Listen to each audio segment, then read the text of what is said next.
Dengan volume produksi melampaui 2,5 juta ton pada tahun 2024, atau setara dengan 75% dari produksi global, industri budidaya katak muncul sebagai sektor peternakan yang sangat menjanjikan, tidak hanya menghasilkan nilai ekonomi yang mengesankan, tetapi budidaya katak juga membantu membentuk tren kuliner baru, dan menciptakan peluang pengembangan bagi banyak daerah pedesaan. Pertumbuhan industri yang kuat ini menyoroti arah yang strategis. Video kali ini kita akan mengunjungi salah satu peternakan katak di China, untuk menjelajahi seluruh proses budidaya.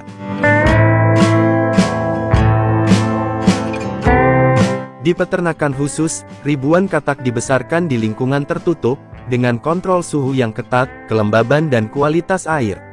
Setiap tahap pertumbuhan dari kecebong hingga katak dewasa, diawasi secara ketat untuk mengoptimalkan tingkat kelangsungan hidup, dan kualitas daging.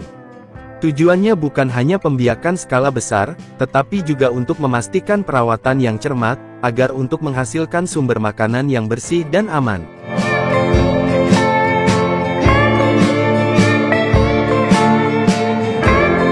Selama musim kawin, katak jantan dan betina dipilih secara hati-hati, berdasarkan usia, ukuran, dan kesehatan, lalu ditempatkan ke dalam tangki kawin di dalam akuarium. Proses perkawinan terjadi secara alami di lingkungan air yang bersih dan tenang.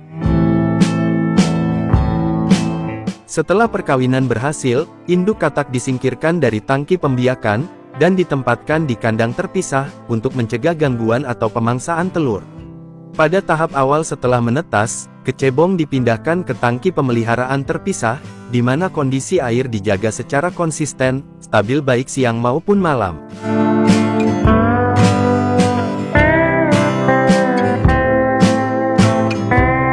Setelah sekitar 1 hingga 1,5 bulan, kecebong mulai menumbuhkan kaki belakang, dan secara bertahap tampak seperti katak muda. Petani kemudian memisahkan kelompok-kelompok untuk mengurangi kepadatan, meminimalkan persaingan makanan dan memilahnya berdasarkan ukuran, untuk memastikan tingkat pertumbuhan yang seragam. Pada tahap ini, katak muda memiliki tubuh yang memanjang, dan warna kulit mereka berubah dari abu-abu muda menjadi coklat kehijauan. Mereka dibesarkan di tangki dangkal dengan tingkat air rendah. Mereka kemudian dipindahkan ke area luar ruangan, biasanya dibagi menjadi kandang kecil atau tangki terpisah, untuk memfasilitasi manajemen pada setiap tahap pengembangan.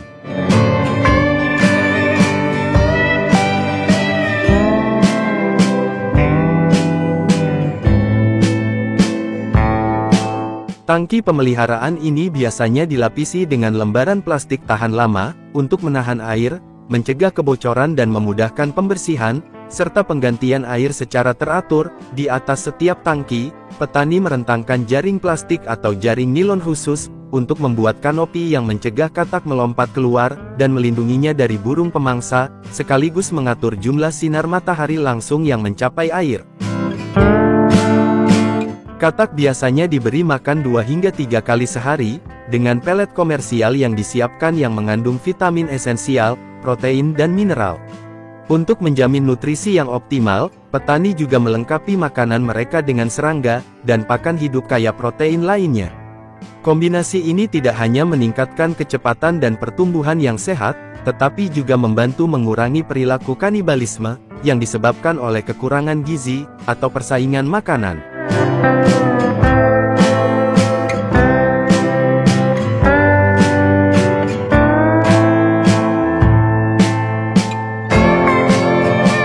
Pada saat panen, petani menggunakan jaring besar untuk mengumpulkan katak ke area terbatas, sehingga lebih mudah dikelola, dan mengurangi kepanikan. Katak-katak tersebut kemudian dikumpulkan secara manual, menggunakan kantong jala yang memiliki lubang bernapas, untuk memungkinkan drainase cepat, dan mencegah mati lemas karena kekurangan oksigen. Penggunaan tas jaring tidak hanya memastikan transportasi yang aman katak hidup, tetapi juga meminimalkan goresan atau cedera, menjaga kualitas produk akhir. Setelah dikumpulkan dalam kantong jaring, katak ditimbang untuk menentukan massa totalnya, kemudian disortir berdasarkan ukuran, dan diberi harga sesuai dengan itu, memastikan mereka memenuhi standar komersial, dan persyaratan khusus setiap pembeli. Bagian katak yang paling bernilai dan dicari adalah sepasang kaki belakang, karena di sanalah terdapat otot terbanyak, menghasilkan daging yang padat dengan sedikit lemak dan serat. Hasilnya mereka secara konsisten disukai oleh konsumen di pasar. Di fasilitas pemrosesan, katak hidup yang dibeli dari peternakan, dibawa ke tempat pemotongan yang higienis. Kaki katak kemudian dipisahkan dan direndam, hanya menyisakan badan dan kaki belakang.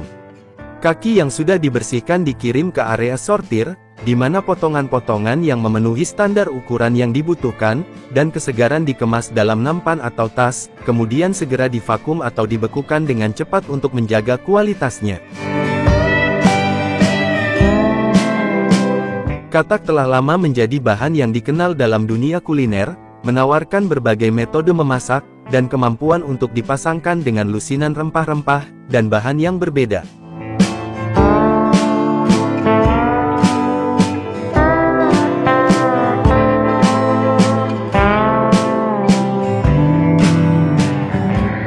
Belalang merupakan spesies invasif yang jumlahnya jauh melebihi populasi manusia, akan tetapi alih-alih membasmi mereka sebagai ancaman, China telah memilih pendekatan yang berani, dengan mengubah mereka menjadi industri bernilai miliaran dolar. China saat ini menampung sekitar 500 juta belalang setiap tahun, untuk memenuhi permintaan pasar konsumsi global yang telah melampaui 1000 ton, jadi bagaimana orang Cina berhasil melakukan ini? Mari kita cari tahu bersama.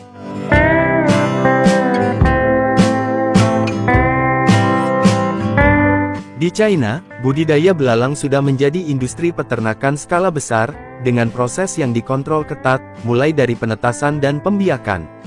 Fasilitas pemeliharaan belalang biasanya tertutup dengan lembaran plastik transparan untuk menahan kehangatan.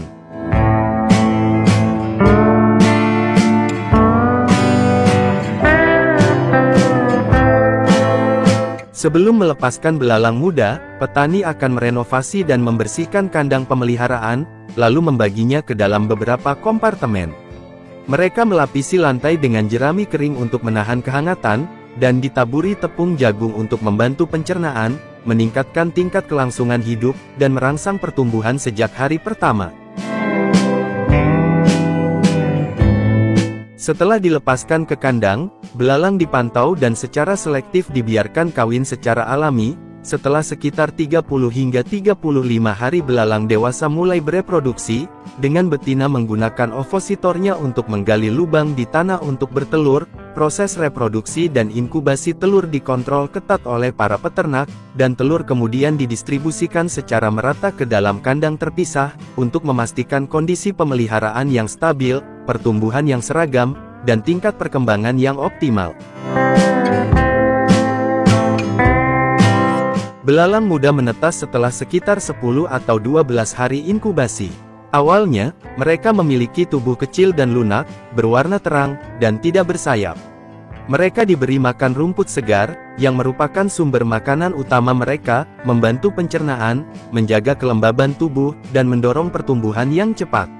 Rumput yang digunakan untuk pakan belalang sebagian besar adalah rumput alami, mudah diakses, dan bebas dari perawatan kimia. Hal ini tidak hanya membantu mengurangi biaya pertanian, tetapi juga memastikan nutrisi yang diperlukan untuk perkembangan belalang. Selama tahap dewasa, belalang diberi makan terus-menerus dan intensif, terutama sebelum dan sesudah setiap fase pergantian bulu tubuh. Mereka membutuhkan sejumlah besar nutrisi untuk meregenerasi rangka luar, dan melengkapi perkembangan berbagai bagian tubuh. Berkat kemampuan pencernaannya yang kuat, dan laju pertumbuhan yang cepat, belalang berkembang dengan stabil melalui setiap tahap, dan mencapai ukuran dewasa penuh hanya setelah beberapa minggu dibesarkan.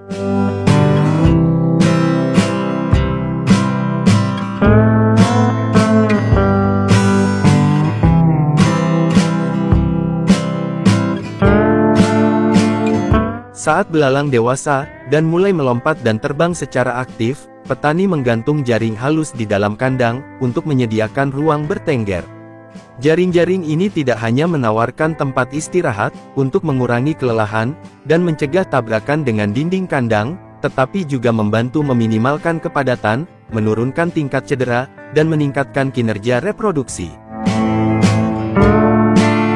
Belalang dipanen saat sudah dewasa sepenuhnya, dengan tubuh berukuran panjang 4 hingga 6 cm, sayap berkembang sepenuhnya dan kekencangan optimal. Waktu yang tepat untuk melakukan pemanenan adalah pada sore hari, saat belalang sedang tidak terlalu aktif, dan hanya berdiam di jaring atau dinding kandang, sehingga proses pemanenan menjadi lebih mudah dan efisien.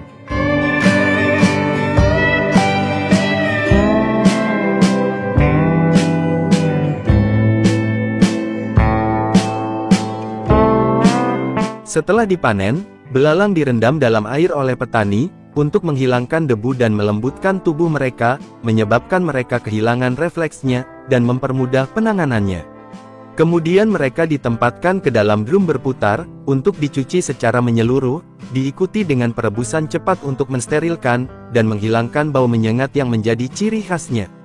Terakhir, belalang disebarkan dan dikeringkan di bawah sinar matahari, atau dikeringkan dengan panas untuk memperpanjang umur simpan, sambil menjaga kerenyahannya, dan kandungan nutrisi sebelum memasuki tahap pengolahan.